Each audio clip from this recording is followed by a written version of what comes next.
Dito po tayo mag-umpisa kasi mukhang may paratang ang ating Vice Presidente, no? Sa DSWD, mga kababayan.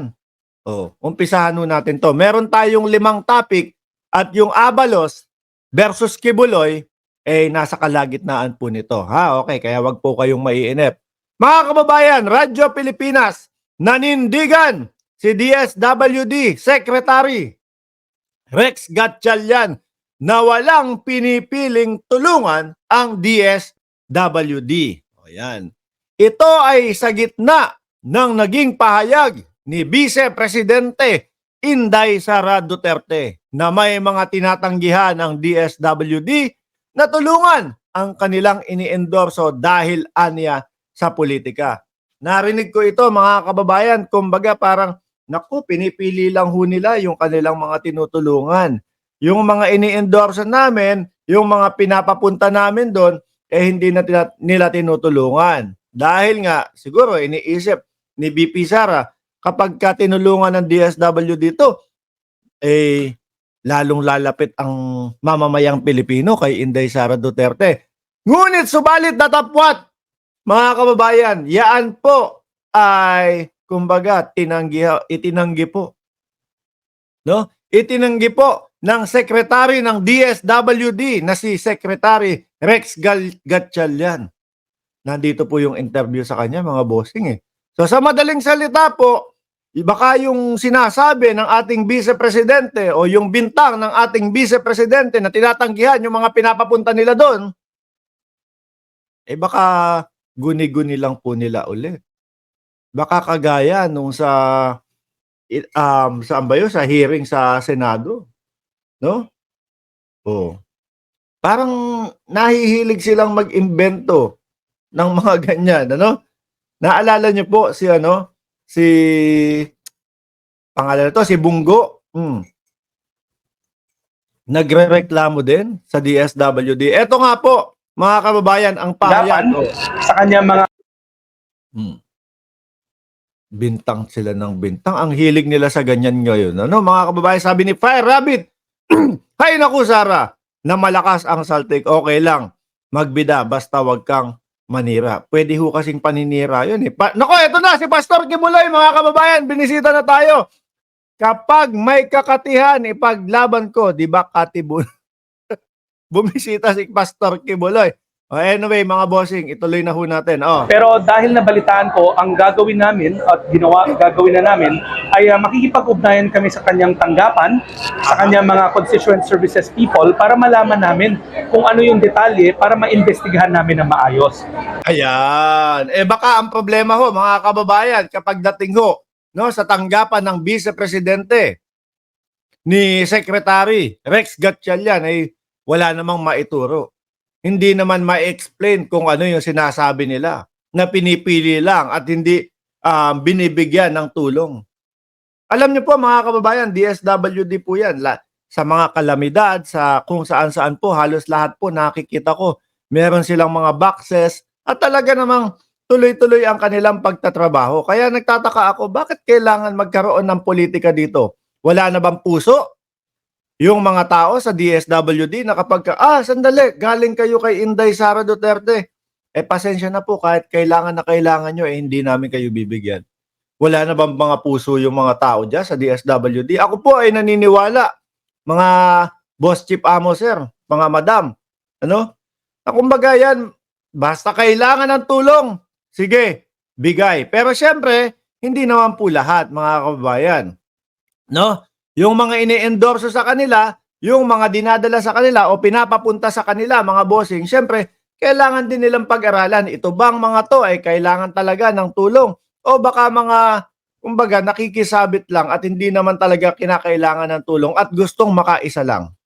O di ba? Ituloy natin yung pahayag ni Secretary Rex Gatchalian. Pero meron kaming standing policy sa DSWD na lahat ng lalapit sa amin, may referral letter, walang referral letter, kahit sino ka man basta nangangailangan ay tutulungan ng ating mga social worker. Yan, hindi porket merong tao na magsabi na linagay kita sa listahan, makakatanggap ka.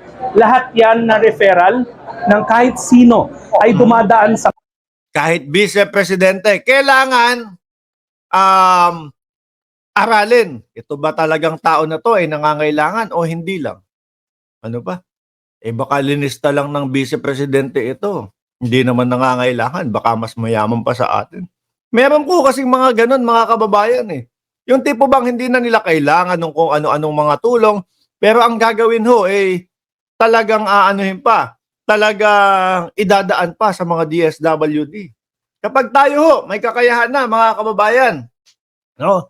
Lalong-lalo na kung anumang mga tulong yan. Pag may kakayahan na tayo na resolbahin ang ating sarili at hindi naman po magiging kabawasan sa inyong mga kayamanan, ay nako, hayaan nyo na po, no? Doon sa mga maliliit nating mga kababayan. Di ho ba? Tuloy, boss. Masusing lente ng ating mga social worker. Kaya nga lahat sila dumadaan sa social case intake kung saan iniisa-isa sila i-interview ng ating mga social worker. Yan, di ba? May interview pa. Kaya ako ho talaga mga bossing, hindi po dahil sa ang ating Vice Presidente halos nandun na sa kabilang panig nitong politika na to. Kasi mga boss, di ba? Administrasyon, gobyerno at ang Pangulong Bongbong Marcos. Oposisyon, sila Senadora Risa Ontiveros, sila dating Senador Trillanes, sila yung mga oposisyon Ang bise, mukhang nandoon sa pogosisyon. Ano po, parang nagiging iisa yung mga galawan nila, no? Nung mga nasa mautog at ang ating Vice Presidente na may masabi lang, makapanira lang. Nako, wag pong ganyan, mga kababayan. Ngalayo pa po ang politika. 2028 pa po, lalo na yung sa pagka-presidente. No? Magsama-sama po muna tayo, magtulungan po muna tayong lahat, mga kababayan. Isang tabi muna natin ang politika. Lalo na 2028 pa naman yung sa pagka-presidente. Pero anyway, mga kababayan, sabi nga po, no, ni Secretary Rex Gatchalian, makikipag-ugnayan kami sa kanilang opisina, aalamin namin kung ano yung talagang hinaing nila. Kailangan marinig po talaga na, kumbaga, meron kaming sapat na ebidensya, matibay na ebidensya, no? Na ang DSWD ay namimili ng tutulungan at yung mga nanggagaling sa Vice President na referral ay tinatanggihan. Kailangan maipaliwanag, mga maigi yan. Kailangan mapatunayan nila yung ganun. Kung hindi po mapatunayan yan, ay nako, paninira po yan, mga bossing. Di ho ba? Sabi ni Aljen Dionisio, gusto siguro magpasikat, kaso supalpal sa taong bayan. Yun ho kailangan matibay ang ebidensya dyan. Sabi ni Ma'am Lorelai DSNR, Sara, di ka magwawagi sa paninira. Majority ng Pilipino ay suportado ang PBBM admin. Correct. Pero sabi ng mga vlogger nila, lumalakas daw ho sila, mga bossing. Palakas daw ho ng palakas sila, mga kababayan. Sabi ko, saan kaya nila nakuha yung mga yung pag-aanalisa nila na palakas sila ng palakas? Samantala ho, kada patawag nila ng mautog, paubos ng paubos.